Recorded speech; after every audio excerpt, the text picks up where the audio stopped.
He's literally so perfect, I can't. So the trailer finally released. Felt like an eternity just waiting for news on the movie. And well, now we got it. My god, this movie looks so damn promising so far. First thing I want to know is that this movie, in terms of like visuals and fidelity, it's such an improvement from movie 2 that it's actually kind of insane sometimes. Like, these shots look so visually appealing with the lighting and animation work. So good, man. I'm sure this movie will build up on Sonic's relationship with Tom and Maddie somewhat. Not as much as the previous movies, but just enough for this character to have been, like, you know, fully fleshed out. So, I think that'll be great. Tails and Knuckles, I mean, they haven't done much with them since movie 2, but I'm guessing they'll have their own, like, plot lines to go through alongside Sonic and Shadow. And speaking of Shadow, my god, was he done perfectly here. His design and animation is so well crafted for his cold-hearted nature, and Keanu Reeves fits like a glove. I knew that they would never use Shadow's previous actors because, well, it's a movie and these corporations don't really care about actual actors. But for what we have here with Keanu being a well-known and respected actor, it made perfect sense for him to be Shadow. It would have been the stupidest decision not to bring him on board, so yeah. So it seems like most of his backstory has been adapted, obviously not all of it, since this is like a separate continuity. But with the info we've gotten so far, I think for the most part, it's a pretty good way of handling it. They got Shadow locked up in Prison Island, and I'm assuming Agent Stone is the one freeing him out, or maybe Shadow himself breaks out, who knows. But he's definitely out for some sort of revenge. There is a slight plot synopsis from 3C Films that stated that Shadow is out to specifically look for Maria. Now, obviously, some fans have questioned this, like, why would they remove Shadow's memory of Maria getting shot? It's a pretty big thing to leave out, you know. But I'm willing to go through with this idea of him looking for Maria. Not only is it like more emotional, which I think would work pretty well in his benefit, but maybe he did experience it and like Gerald like reprogrammed his brain to like remove it from his memory so he wouldn't be too sad about it. Probably just throwing shit out my ass, but I don't know. Because in the trailer there is a shot of Shadow and Gerald, you know, in the scene of the destruction with Maria there, so either he straight up just forgot, or maybe Gerald just, you know, removed it himself so he wouldn't, like, deal with too much of the pain.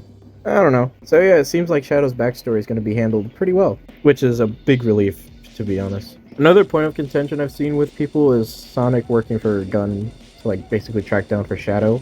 And, like, we know this is a different continuity from, like, the game version of Sonic, because like he would never work alongside Gun in the games. Not saying that he wouldn't, but like he wouldn't really do that out of, you know, his own volition. He would probably do it just because he had to. But it's a different continuity, so obviously it's going to be slightly different here, because here Sonic is more, you know, willing to, you know, put things aside and like become more of a hero of himself. So with this version it makes a little more sense. Writing wise would probably be less good, which I would not want, but if they do it in the way that I think that they might, maybe it could be pretty well handled, I think. But yeah, I've seen a lot of people like criticize these movies for being like very out of character, and it's like it's very obvious that it's not the same, you know, continuity. It's not the same Sonic, as I said, so yeah, no shit, it's out of character, but honestly, he's been out of character for many games anyway, so it doesn't really matter at that point.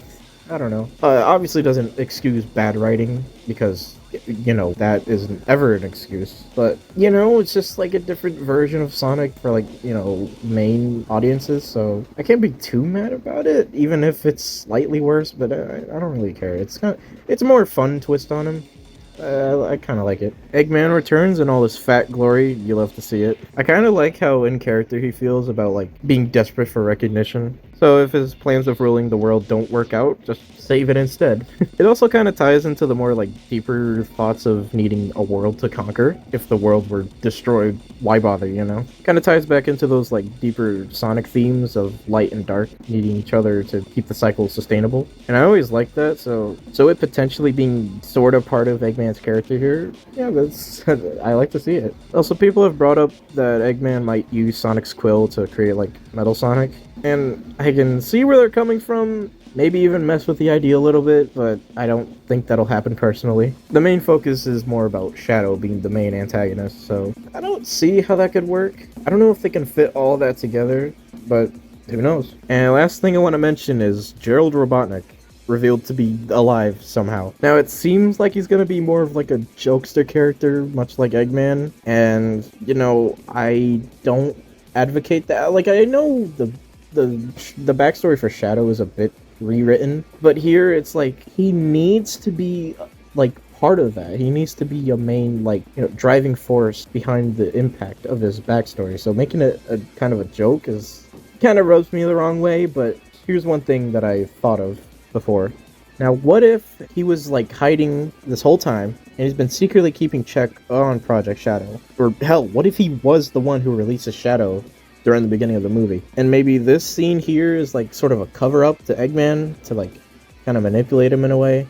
Now I'm probably throwing shit out my ass, but I don't know. I think him being sort of like the secret main antagonist could work in some way if they kind of, write it in a way that I think would work and in a way that would fit for this continuity. So yeah. Also, music-wise, I'm really hoping that they have some actual Sonic music this time, because the soundtracks for these movies have been absurdly disappointing. Sonic is practically known for his beautifully crafted soundtracks, even if the games sometimes are really bad. And this aspect being like completely disregarded in the movies is really sickening, honestly. But with Live and Learn and, Green Hill being, motifed in the trailer itself, it gives me some hope, but I'm not going to hold on to it too long because, they did Emerald Hill for title treatment for movie 2, and that didn't show up, so we can expect anything, honestly. Also, the Chao Garden is officially canon in the movieverse. We won. So yeah, that's basically all my thoughts on the Sonic 3 trailer. Obviously, once the movie comes out, I have a more, like, full-length review for it up on the channel. Whenever I can, obviously. But, yeah, it's definitely one of my more anticipated movies of all time. Sonic Adventure 2 is literally, like, one of my favorite Sonic games ever, so seeing it on the big screen is... it's gonna be a delight. I just know it. But, yeah, so stay safe, everyone, and as always, see y'all next time.